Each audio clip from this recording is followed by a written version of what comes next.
жаңашылық болып тұрса, мен сендердің өмірлерінде осындай шаттыққа, мейірімділікке толы болуын тілеймін.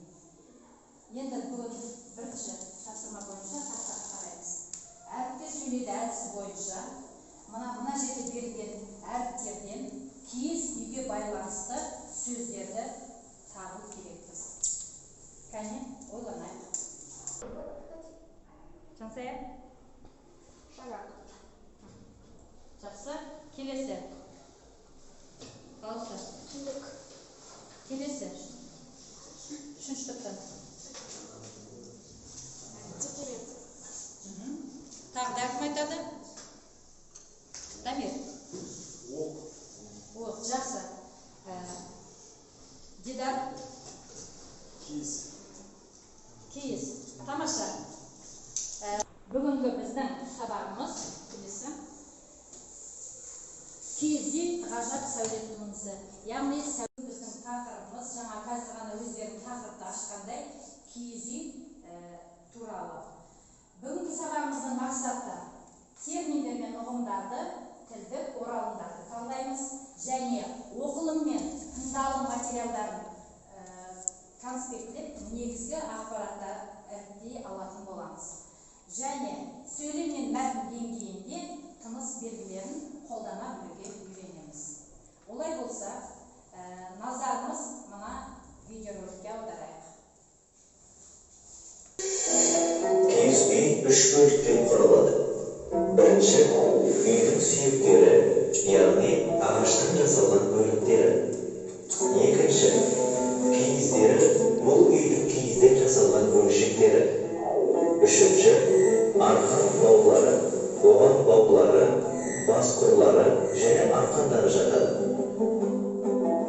Киіз үйдің сүйектері.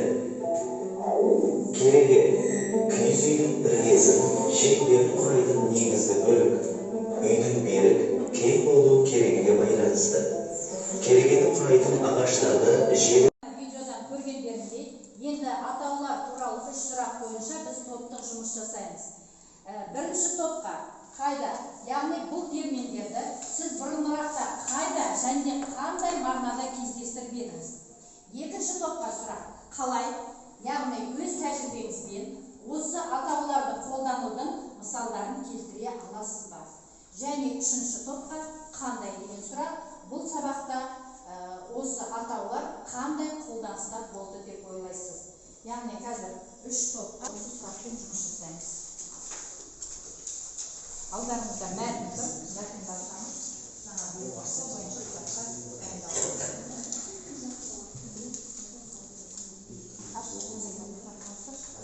Конспект ашып, ішіндегі сұрақты оқыңыз.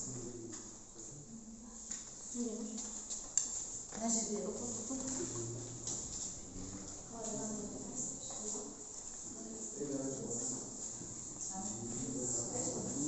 ал қай топ дайын сұраққа жауап берейік.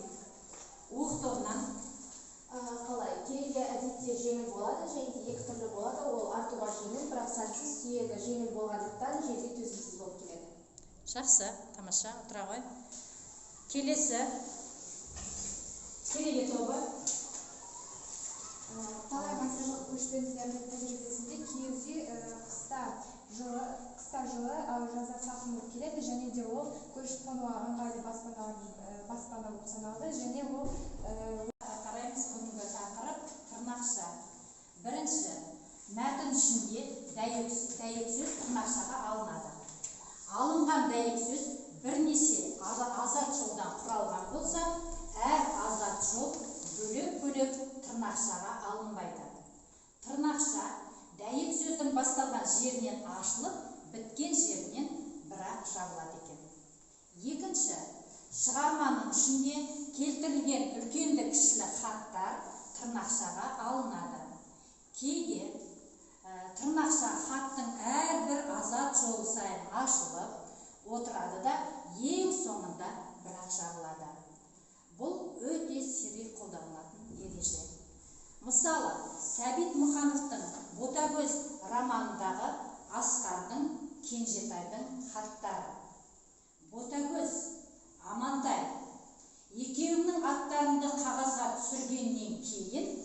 аяғына не сөз қосарымды білмей бірнеше минут дағдарып отырмын. Сен берген аманатты Сағит қолыма тапсырды. Осылай кете береді де, тырнақша ең соңғы 1919 жыл 6 қаңтар дегеннен кейін бірақ жабылады. Олай болса балалар, мына 123 бетте бізге киіз үй туралы мәтін берілген. Кәне осы мәтінді тізбектей оқиық. Бірінші топтан Дидар бастаймыз. Бізге ата-бабамыздың басты баспанасы тек қазақ халқының ғана емес, түркілердің және көптеген көрші елдердің киелі тарап екені. Ары қарай жансая. Ғасырлар бойы көшпелі тұрмыс тәжірибесінен туған қазақтың киіз үйі оның қастерлеп ұстаған, киелі тұтқан тұрағы, мекені, баспанасы мақтанышы болған. Киіз үй баспана ғана емес, сәулет құрылыс, қолөнер жетістігінің тамаша үлгісі. Ары қарай Нұрали. Киіз үй көшіп-қонуға Оқып тыңдадыңдар. Енді мәтін бойынша үшінші тапсырма, 3 топқа. Бірінші топ, киіз үй бөлшектерін көрсет. Яғни мына суретте киіз үйдің бөлшектерін атап көрсетесіңдер. Екінші топқа, көпшілікке арналған мақаланың құрылымы мен рәсімделуі. Үшінші топқа, жанрлық ерекшелігін талдау. Яғни әрқайсының топ дайын болсаңдар, бірінші тапсырмаға жауап берейік. Яғни киіз үй бөлшектерін көрсет. Сонымен қатар толық жауап берейік. Бізде киіз үйдің негізгі 3 бөлшегі бар. Олар шаңырақ, уық және кереген. Шаңырақ негізінен жарық түсу қызметін атқарады, ал уық шаңырақ пен керегенің арасын қосады. Ал кереге қабырға қызметін атқарады және сол киіз үйдің кеңдігі сол керегеге байланысты болады. Рахмет, жақсы. Келесі, екінші уық тобы көпшілікке арналған мақаланың құрылымы мен рәсімделуі туралы. Балауса жауап бере ғой. Бұл жиынтағы құрылымына келетін болсақ, оқулықтағы 123 беттегі 4-ші жаттығуға қараймыз. Яғни біз мына жаңағы тыңдалым мәтіні бойынша қос жазба күнделігін ұжымдық тапсырма орындаймыз. Әрқайсымыз жеке-жеке. Киіз үй атаулары. Мына жерде киіз үйдің түрлері берілген. Яғни абылайша немесе жылыми. Оған түсіндірме жазамыз, яғни комментарий жазамыз. Абылайша немесе жылыми дегеніміз қандай үйді атайды екен? Келесі жаппай, қара ұрыми, ақ тағыр, алтын орда, алтын үзік орда, ала орда және ота үй. Осының жанына кестеге түсіндірмесін жазып шығамыз. Олай болса, кірісейік тапсырманы орындауға. Әрқайсымыз қос жазба күнделігі ұжымдық тапсырма ретінде берілген. Мында кесте киіз үйдің атаулары, яғни киіз үйдің түрлері берілген және соған түсіндірме, комментарий беру керек. Дайын болсақ, бірінші шаңырақ тобынан Дидар оқи ғой. Абылайша немесе жылыми түсіндірмесі керегесіз оқтан тігілген шағын киіз үй, уақытша ғана отыратын шағын немесе жартылай тігілетін үйді. Рахмет, жақсы отыра ғой. Келесі Саят Әлнұрбек не жаздың оқи ғой? Жаппай көші-қонда пайдаланатын уақытша баспана. Жақсы, рахмет. Уық тобы бойынша ал Руслан не айтасың?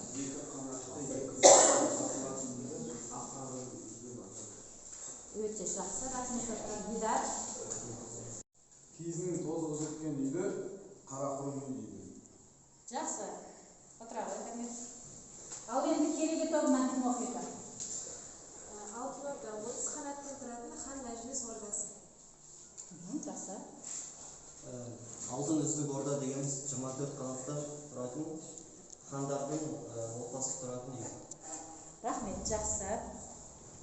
Жұмыс, яғни кітаптағы 5-ші жаттығуға орай Ақселеу Сейдімбековтың «Күмбір-күмбір күмбездер» атты кітабынан алынған үзіндіні оқып, тырнақшаны қолданып, ғибратты ойдан түйген ойларыңды жұптасып, бірлесіп, 6-8 сөйлем жазамыз.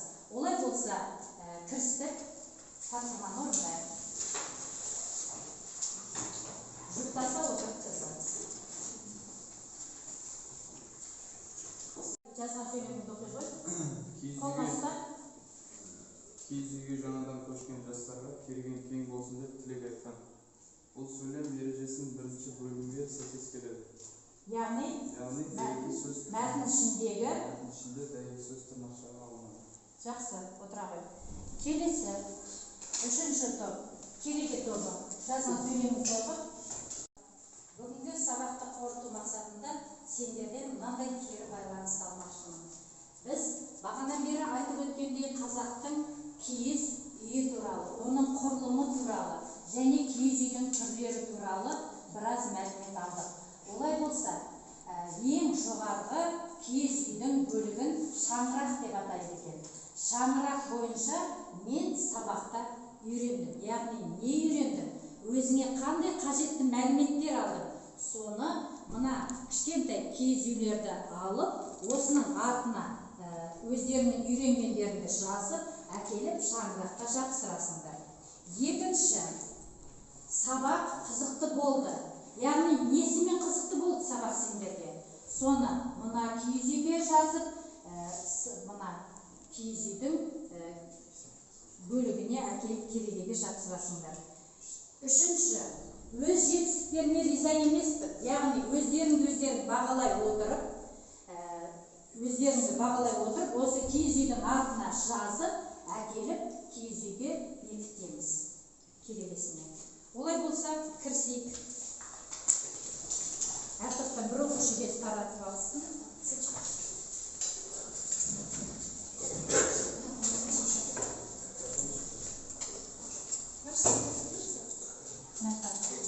Жетінші жарты болды, үйге аламыз. Бұл жерде берілген екі тапсырманың бірін, яғни таңдағандарыңды орындаңдар.